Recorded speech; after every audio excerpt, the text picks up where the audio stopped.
तमाम तारीफें उसी अल्लाह के लिए हैं जिसने बड़े बड़े जालिम और जाबिर लोगों की गर्दनें मौत से मरोड़ दी। ऊंचे ऊंचे तख्तों पर अकड़ कर बैठने वाले बादशाहों की कमरें मौत से तोड़ दी और बड़े बड़े खजानों के मालकों की उम्मीदें मौत से खत्म कर दी। प्यारे दोस्तों, ये सब लोग ऐसे थे जो मौत के जिक्र से भी नफरत करते थे, लेकिन अल्लाह का जब वादा यानी मौत का वक्त आया तो उनको घड़े में डाल दिया गया, ऊंचे ऊंचे महलों से जमीन के नीचे पहुंचा दिया गया, बिजली और कुमकुमों की रोशनी से और नरम बिस्तरों से कब्र के अंधेरों में पहुंचा दिया गया। गुलामों और बांदियों से खेलने की बजाय जमीन के कीड़ों के हवाले हो गए। अच्छे अच्छे खाने और पीने में लुत्फ हासिल करने की बजाय खाक में लौटने लगे और दोस्तों की मजलिसों की बजाय तन्हाई की वहशत में गिरफ्तार हो गए। बस वो जात पाक है जिसके कहर और गलबा में कोई दूसरा शरीक नहीं और हमेशा रहने के लिए सिर्फ उसी की तन्हा जात है, कोई उसका मिसल नहीं।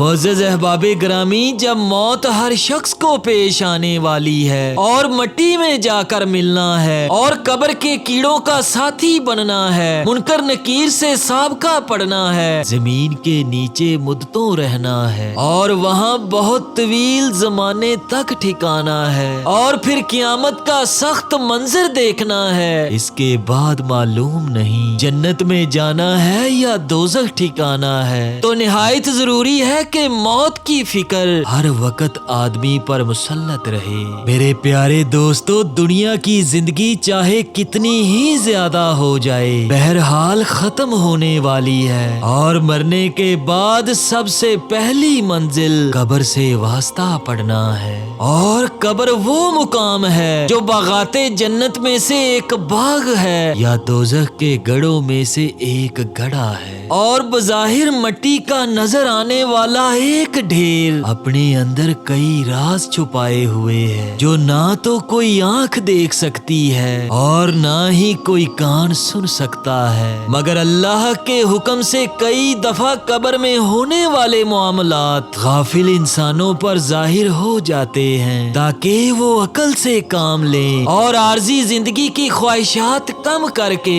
हमेशा रहने वाली जिंदगी की फिक्र करें। प्यारे दोस्तों, ऐसा ही एक वाकया जब दुनिया में एक जिंदा शख्स को कब्र के अजाब की एक झलक से वास्ता पड़ा। प्यारे दोस्तों, इसके बाद उस शख्स के साथ जो कुछ हुआ वो बड़ा ही इबरत अंगेज और हैरत अंगेज है जिसको सुनकर हम सबको बड़ी इबरत हासिल होगी। वाकया को मुकम्मल सुने और सबक हासिल करें। वाकया का आगाज करता हूँ। मुअज़्ज़ज़ अहबाबे ग्रामी, चंद साल कबल एक तबलीगी जमात पाकिस्तान के एक छोटे से कस्बा में गई। उस जमात में एक शख्स था जिसका नाम डॉक्टर नूर मोहम्मद था। उसका बयान है कि मस्जिद से बाहर इधर उधर काफी लोग फारिग बैठे हुए थे। हम लोग उनके पास गए और मस्जिद में आने की दावत दी ताकि वो दीनी तालीम में शरीक हो सकें। कुछ लोग हमारे साथ मस्जिद में आने पर तैयार हो गए। उनमें से एक साहिब ने कहा कि मैं नमाज के वक्त आऊंगा और नमाज के बाद आपको अजाबे कब्र का एक वाकया सुनाऊंगा। तबलीगी जमात का साथी कहता है कि नमाजे जोहर के बाद वो शख्स हमारे पास आया और बैठ गया। उसने अपना तारुफ करवाया कि वो एक रिटायर्ड फौजी नौजवान है। उस फौजी का बयान था कि सन 1965 की पाको हिंद जंग में एक कब्रिस्तान में असलहे का एक आर्जी जखीरा बनाया गया था और कुछ नौजवानों के साथ उस फौजी नौजवान की भी ड्यूटी थी। दिन का वक्त था और कोई खास काम नहीं था। चुनाचा उसने कब्रिस्तान में घूमना शुरू कर दिया। उसका गुजर एक पुरानी कब्र के पास से हुआ तो उसको यूं महसूस हुआ कि जैसे कब्र के अंदर से हड्डियां टूटने की आवाज आ रही है। उस फौजी नौजवान ने بتایا کہ میں نے بندوق کے بٹ کے ساتھ قبر کی اینٹیں ہٹانا شروع کر دیا تاکہ دیکھوں کہ یہ آواز کیسی ہے۔ وہ کہتا ہے کہ جیسے جیسے میں مٹی ہٹاتا گیا آواز اور تیز ہوتی گئی اور میری دلچسپی اور خوف بھی بڑھتا گیا۔ دن کا وقت تھا، روشنی خوب پھیلی ہوئی تھی۔ کیا دیکھتا ہوں کہ قبر کے اندر انسانی ہڈیوں کا ڈھانچہ پڑا ہوا ہے اور اس پر چوہے کی شکل کا ایک جانور بیٹھا ہوا ہے۔ جب وہ جانور اپنا منہ اس ڈھانچے پر مارتا ہے تو سارا ڈھانچہ اکڑ جاتا ہے اور ہڈیوں کے ٹوٹنے اور چٹکنے کی آواز آتی ہے۔ فوجی نوجوان کہتا ہے کہ میرے سامنے اس جانور نے 3 مرتبہ اپنا منہ ہڈیوں پر مارا۔ مجھے بڑا ترس آیا کہ یہ جانور اس ڈھانچے کو تکلیف کیوں پہنچا رہا ہے۔ وہ فوجی نوجوان کہتا ہے کہ رائفل سے جب میں نے اس جانور کو مارنے کا ارادہ کیا تو وہ مٹی میں چھپ گیا۔ تھوڑی دیر کے بعد وہ جانور قبر سے نکل کر میری طرف لپکا اور میرے اوپر ایسی دہشت سوار ہو گئی کہ میں اسے مارنا بھول کر اپنی جان بچانے کی خاطر بھاگ کھڑا ہوا۔ کافی دور جانے کے بعد میں نے مڑ کر دیکھا کہ وہ جانور میرے پیچھے تیزی سے بھاگا آ رہا تھا۔ قریب ہی پانی کا ایک گڑھا تھا۔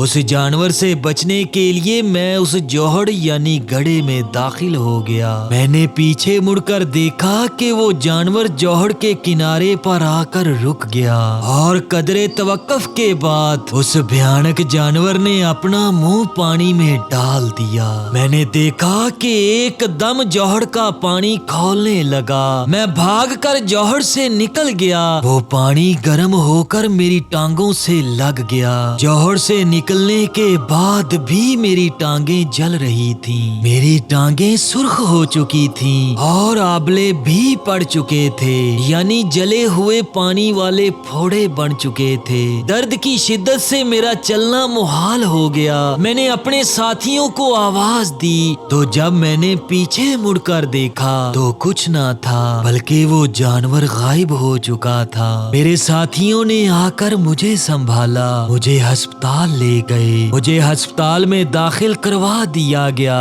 افاقہ نہ ہوا۔ اس کے بعد مجھے ایک بڑے فوجی ہسپتال میں منتقل کر دیا گیا۔ میری ٹانگوں کا گوشت گلنا شروع ہو گیا اور ہر وقت بدبودار پیپ اور خون رستا رہتا تھا۔ کسی علاج سے کوئی افاقہ نہ ہوا۔ اس کے بعد مجھے علاج کے لیے باہر کے ملک بھی بھجوایا گیا۔ جوں جوں دعا کی مرض بڑھتا گیا اور میری ٹانگوں سے گوشت جاتا رہا۔ اس وقت حال یہ ہے کہ دونوں ٹانگوں کی صرف ہڈیاں بچ گئی ہیں اور ٹانگوں کا گوشت آہستہ آہستہ گل سڑ کر علیحدہ ہوتا جا رہا ہے اور ہر وقت میری ٹانگوں سے ایک مردے کی سی بدبو آتی رہتی ہے۔ وہ تبلیغی بزرگ فرماتے ہیں کہ اس کے بعد اس فوجی نوجوان نے ہمیں اپنی دونوں ٹانگیں دکھائیں جن پر پٹیاں بندھی ہوئی تھیں۔ وہ دیکھنے کے بعد ہم تمام ساتھی اللہ سے توبہ و استغفار کرنے لگے۔ اللہ تعالیٰ معاف فرمائے، اللہ تعالیٰ ہمیں قبر اور جہنم کے عذاب سے محفوظ رکھے، آمین۔ معزز احباب گرامی، بے